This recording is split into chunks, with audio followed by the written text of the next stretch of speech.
We are joined now by our friend Karol Markowicz, part of the Clay and Buck Podcast Network. Karol was the first person to have a photo of the would-be assassin and report that he had been arrested. Karol, first of all, great job reporting on this story. Kind of walk us through, if you would, what your understanding was over the course of the day associated with this story as it emerged and as the facts have continued to come out. Hi, guys. So nice to be on with you both, even though it's such a sad and somber day today. The first thing is that when the initial story broke, where it was a gunfight in West Palm Beach in the middle of the day, it just sounded completely not plausible to me. I get that there are bad areas in Palm Beach, West Palm Beach, as there are, of course, anywhere. But a middle of the day shootout in front of a golf course, it really doesn't quite sound right for the area. So immediately I was thinking that this doesn't make sense. And then I got a very reliable tip with the photo of the shooter, or the potential shooter. And I had information about him, such as his political views, and I shared that on X. And the idea today that he was apolitical or he didn't have a political perspective just makes no sense when you look at his social media. And the game that the Democrats are trying to play where, he could be a Trump supporter who tried to kill him is just ridiculous. The idea that he liked Vivek or Nikki Haley, he liked them to stop Donald Trump. So let's be real here. Karol, you also, and congratulations. It's funny, we don't talk about journalism very often, but finding out facts before the rest of the media, being correct, those are things that are supposed to matter to the journos out there. But it's just interesting. That would be nice. You're able to do that job and do it as well as anybody in the game, better than the rest in the game. And I'm sure you didn't get a lot of people from the New York Times saying, "Great work, Karol Markowicz." But anyway, we all wear their disdain like a badge, like a badge of honor. You also, though, have been able to go into the shooter's social media, and as we look at mindset, motivation, and political affiliation, what can you tell us about, who was this guy as far as beliefs, what mattered to him, and where he was coming from on the political spectrum? Well, his social media had, again, words that Kamala Harris herself has used, that Donald Trump is a threat to democracy. He was very involved in the cause of the Ukraine war. He was recruiting fighters to go and fight there.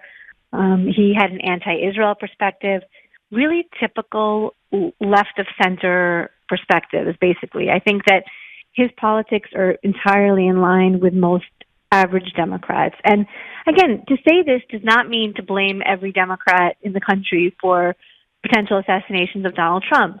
But the leadership of the Democratic Party has just embraced this insane rhetoric against Trump. They have to be held accountable here. That rhetoric really does matter. Imagine if Kamala Harris had been targeted for assassination twice in 2 months.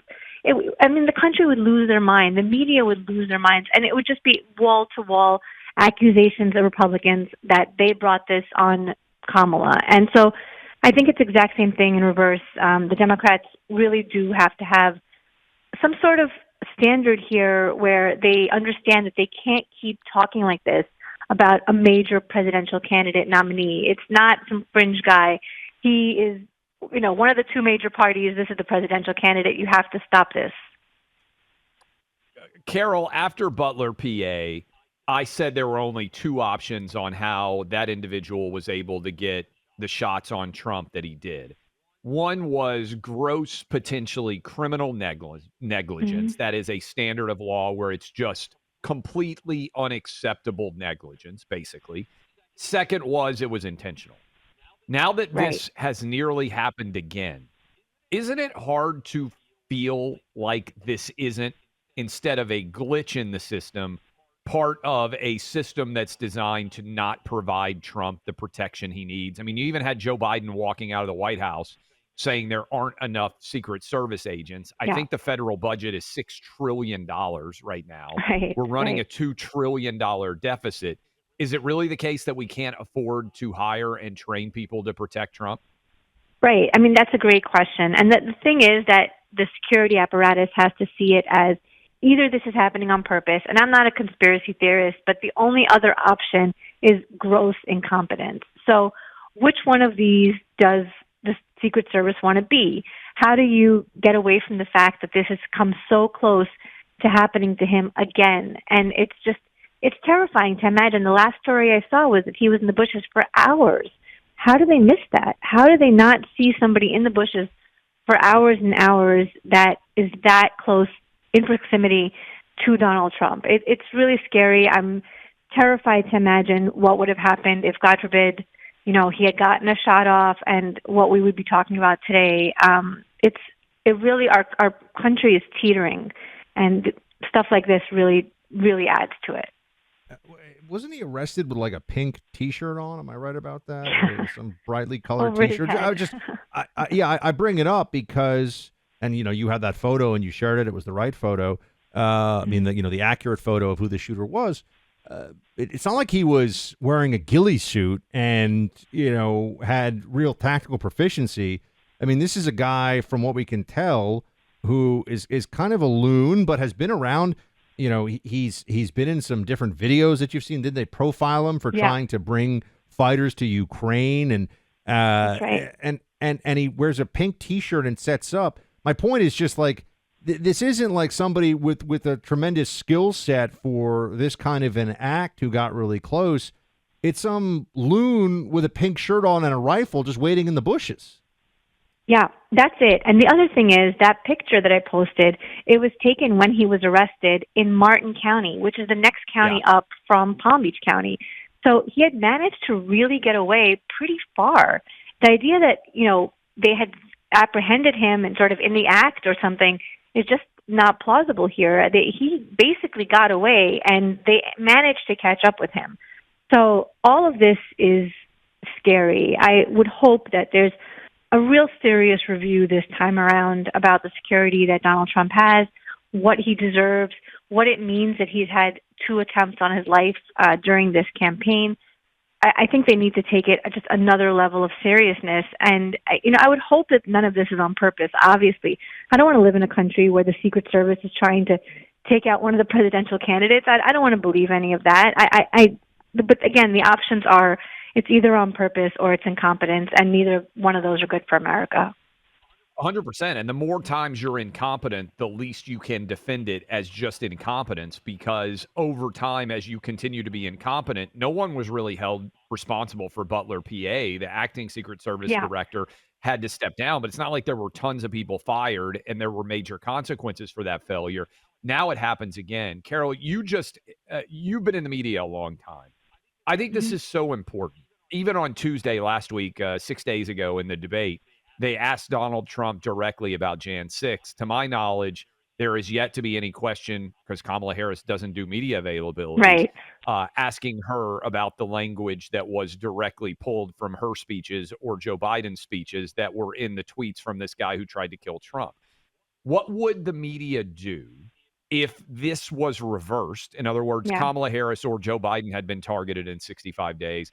And what does it say about their power to dictate the direction of stories that they still have managed to make Jan 6 the story nearly 4 years later?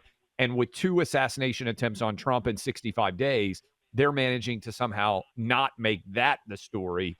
If it were reversed, this would be all we heard about. Oh, absolutely. It would be wall-to-wall coverage. That debate was egregious. The moderating was the worst I've ever seen, and that's really saying something, because we've had some bad moderating over the years. They were completely, involved in the answers that Kamala Harris was giving. She was an afterthought there. She didn't need to be there. He was debating the moderators. So I think that we have such a, not just bias, but bias to the point of being corrupt media that doesn't care about getting the story out, doesn't care about the truth, just wants to cover up for their preferred candidate. The fact that they're not pushing Kamala to have interviews, just on that basis, they should want the interview, right? But nobody's saying anything. Nobody's saying, hey, it's weird that one of the presidential candidates is not sitting down with us at all. So I feel like we're in a bad place with the news. And there are a lot of alternate news, obviously. Clay and Buck show is one example of that. But the fact that they continue to have so much sway over the country and what stories get told and what stories don't is, again, very scary to me. I've seen, Carol, there are people suggesting that J.D. Vance, for example, should start off every interview by saying, hey, when was your last request into Kamala Harris for an interview? And has she agreed to it? And just do it in every single interview. And I actually don't think it's a bad idea, because it would be an opportunity. If they won't say it, he should find a way to say it in the interview, because it is so outrageous. It's so obvious that there is a media collusion to hide Kamala from the voters. That's the whole game. Hide the person you want to be president from the people, so then they can be lied to by the media on her behalf and not know what's what. I think you should do that. I think also it's funny because, there's that passive aggressive thing that the media will do, especially on like the Sunday shows. We asked Senator so-and-so to come on and they declined, or they haven't responded. They should have to say that every time they talk to anyone who's Trump or Trump adjacent, because what about Kamala's campaign? Are they being asked? Are they turning it down? Yeah, that's a fantastic point. I think J.D. Vance has been doing a really good job of pointing out a lot of the hypocrisy. I think his comment to Dana Bash this week about how she provided multiple choice answers to her one interview with Kamala Harris was a great and very, pointed. I think that, yes, absolutely, that's what the Trump campaign should be doing. The reality is that the last time Kamala ran was 2020, which was a particularly crazy time for Democrats. So she's going to have to defend positions like allowing transgender surgeries for illegal immigrants who are in prison. And that was a position that she had in 2020.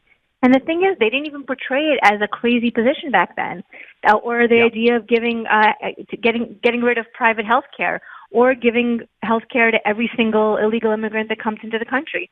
All of these things, because she was in a Democratic primary and she got to say the craziest things possible, she will have to walk those back, or maybe still support them. But she's in a situation where she has said a lot of really insane things, and the media wants to protect her from having to defend those things. That's where we are. Including reparations, Carol. Where do we go? Yes. She supported reparations, hasn't even been asked or even clarified what her position is through anonymous sources in her campaign yet. What happens next? Where do we go from here, sitting 50 days, 7 weeks and a day away from official election day? Ooh, what happens next? That's, the landscape keeps changing. Obviously, the debate is now completely out of the news. But look, they're going to try to walk away from this story as quickly as possible. So it's going to go back to Kamala's the great savior within a few days, probably. I don't know where we go. If I had to bet today, and I am a betting woman, I would say Donald Trump wins the election based on the swing state polls that I've seen. But anything is possible. Perhaps he can stop saying things like, I hate Taylor Swift, and just focus on the issues where he actually manages to shine. I was going to ask you about that, too, because you and your daughter went to watch a Taylor Swift concert. And I would imagine that of all the people you could go after, I understand that Taylor Swift has endorsed Kamala Harris. Taylor Swift is not actually a very malign cultural influence, particularly when you consider most people in music today. But the message that I give to my daughter, and the message that I think I would hope most people have, is don't look to celebrities for your political affiliation. Don't listen to celebrities on politics. They don't know anything. Her endorsement to me sounded so canned. They obviously had it ready to go after the debate in case Kamala Harris had a bad debate night, which is what they were probably expecting. So I liked the Barstool guy. I forgot his name, but he loves Taylor Swift. He's a huge Taylor Swift fan. He said, "That's great. I'm voting for Donald Trump." So. And also, thank you, Carol. And I'd encourage you to go subscribe to Karol Markowicz podcast. She's doing an absolutely phenomenal job as part of the Clay and Buck Podcast Network. Used to be a world where you could say, yeah, I like people, but they have different political opinions than me. I think most Americans kind of like to go back to that era, regardless of whatever else you think. Thank you for the absolutely. time. Thanks so much. Thank you, Carol. Look, there's a lot of people out there dragging on Monday, Buck. You know this. I know this. Long weekend. Still pretty good weather. You might have been running around with the kids and grandkids. You might have been going to a college football game or an NFL game like I was. You might have gotten out of bed on Monday and thought, boy, I don't know if I can make it through this whole week. I need more energy. And if that's you, chalk can make a difference. 20%, it can increase your overall testosterone level.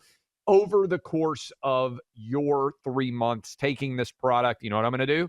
I repped out 10 on 185. Am I a beast? Yes, certainly by radio host standards. That would make me beast-like. I am going to go to the gym in a little bit later this afternoon after I finish a couple more shows, and I need all the energy I can get. You probably do too. Why not get hooked up today with Chalk?